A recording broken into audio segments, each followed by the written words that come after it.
안녕하십니까. 뉴욕일보 뉴스포커스입니다.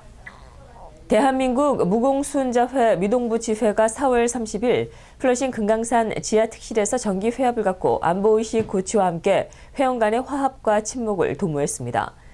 주윤덕 지회장은 북한의 계속되는 도발을 주시하면서 우리들의 안보의식을 고취하고자 이 자리를 마련했다며 전쟁을 위협하면서 한반도를 긴장 상태로 몰아가는 북한의 도발에 강력히 규탄한다고 말했습니다. 주 회장은 이어 이럴 때일수록 우리 자신은 물론 후세 동포단체들에게도 안보의식을 잘 알려나갈 수 있는 무공수훈자회가 되길 희망한다며 이 같은 자유민주주의 호국 통일안보의식 구축에 회원들이 앞장서줄 것을 독려했습니다. 네, 우리가 이렇게 모여서 정말 국가안보에 대해서 무엇보다도 가장 중요한 우리나라에 대해서 우리가 안보의식을 또 고취하는 오늘 이 모임이 됐으면 하는 그러한 소원이 있습니다.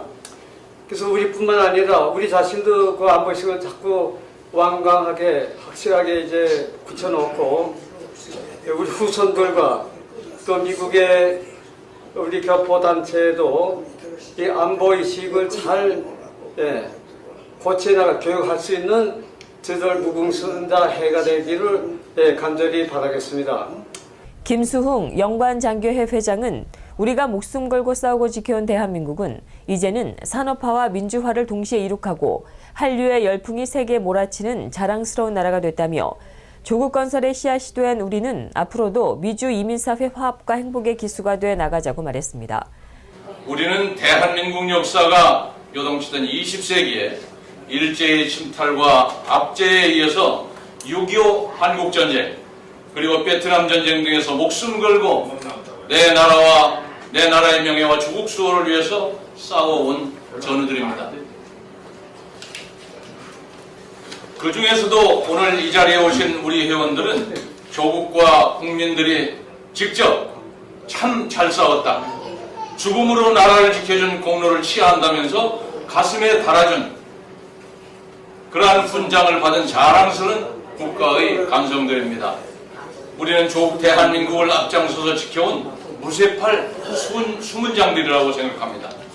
우리가 있으므로 우리나라가 섰고 우리로 인하여 영광스러운 대한민국이 새천년의 세계에 앞서 달려가는 새벽별이 된 것입니다. 이날 모임은 한국과 미국의 안보를 위한 만세 삼창 시간도 마련됐습니다. 한국 정부가 최근 단행한 재외공관장 인사에서 자녀가 이중 국적자인 경우 인사 대상에서 원천 배제한 것으로 1일 알려졌습니다. 박근혜 대통령은 지난 20일 오후 청와대에서 이상덕 주 싱가포르 대사 등 15명의 재외공관장에게 임명장을 수여했습니다.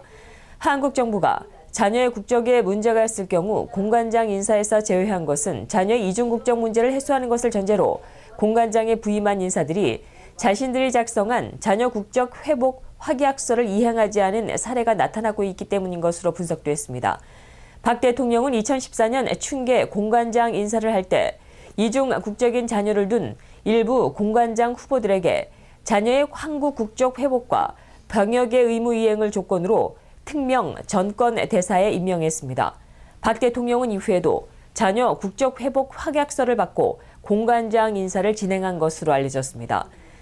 그러나 2014년 봄 인사로 부임한 대사 중의 일부가 자녀의 이중 국적 문제를 계속해서 정리하지 않자 정부는 지난해 말 이들의 조기 귀임 형식으로 한국 내로 소환했습니다. 한국 정부가 이번 공관장 인사에서 자녀가 복수 국적자일 경우 공관장 인사에서 원천 제외함에 따라 앞으로 자녀가 복수 국적을 갖고 있으면 대사가 되기 어려울 것으로 전망됩니다. 이런 인사 방침에 대해 성인 자녀의 경우 국적 선택을 부모가 강제할 수 없는데 자녀의 국적 문제를 부모의 인사 기준으로 삼는 것은 사실상 연좌제가 아니냐는 지적도 일부에서 나오고 있습니다. 이에 대해 정부 당국자는 정부는 공관장의 직무의 특수성을 감안해 직무 수행 능력뿐만 아니라 자녀의 복수 국적 등 다양한 요소에 대해 보다 엄격한 기준을 적용하고 있다며 이처럼 공관장 인사에서 여러 요소를 종합해 고려하는 것은 인사권자의 통상적인 재량 행위라고 밝혔습니다. 미 공화당의 대선 선두주자인 도널드 트럼프 선거 캠프가 안보 동맹의 비용 부담 문제를 거론한 데 이어 경제 동맹으로 해석될 수 있는 한미 자유무역 협정에 대해서도 문제를 삼을 수 있는 가능성이 있어 주목받고 있습니다. 2일 미 연방의회 의사록에 따르면 트럼프 캠프의 좌장격인 제프 센서스 상원의원은 지난달 25일 상원 전체 회의에서 2012년에 발효된 한미 FTA가 미 경제에 부정적인 효과를 주고 있다며 유사한 무역협정인 환태평양 경제 동반자 협정 TPP에 대해 반대한다고 밝혔습니다. 센서스 의원은 2011년에 내가 지지했었던 한미 FTA가 미국에 얼마나 혜택을 주지 못했는지를 살펴보라며 나는 당시 한미 FTA가 좋은 것이라고 생각했고 듣기는 좋았지만 예상은 빗나갔다고 주장했습니다.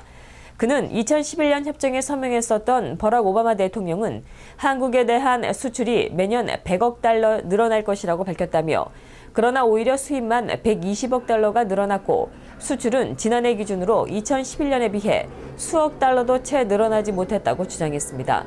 센서스 의원은 나는 TPP에 결연히 반대한다며 이제 우리 모두는 국제협정이 얼마나 나쁜 것이며 또 얼마나 미국인 대다수에게 부정적인 영향을 주는지 밝힐 때가 왔다고 강조했습니다. 트럼프의 외교 안보팀을 이끄는 센서스 의원은 알라바마주 검찰총장 출신으로 지난 17년 동안 줄곧 상원 군사위에서 활동했고 현재 군사위 소위원장을 맡고 있습니다. 미국의 억만장자인 워런 버핏 버크셔 해서웨이 회장이 2일 미국은 이미 위대하다는 요지로 공화당 대선 경선 선두주자인 도널드 트럼프의 선거 슬로건을 일축했습니다. 부동산 재벌인 트럼프의 대선 구호는 미국을 다시 위대하게 만들자입니다. 미 오클라호마주 오마하에서 열린 버크셔 해서웨이 연례 주주총회에 참석 중인 버핏 회장은 이날 방영된 CNBC 방송 프로그램 스쿼크 박스와의 인터뷰에서 미국을 다시 위대하게 만들 필요가 없다. 미국은 지금 그 어느 때보다도 위대하다고 반박했습니다. 그는 민주당 대선 후보인 힐러리 클린턴 전 국무장관의 지지자입니다.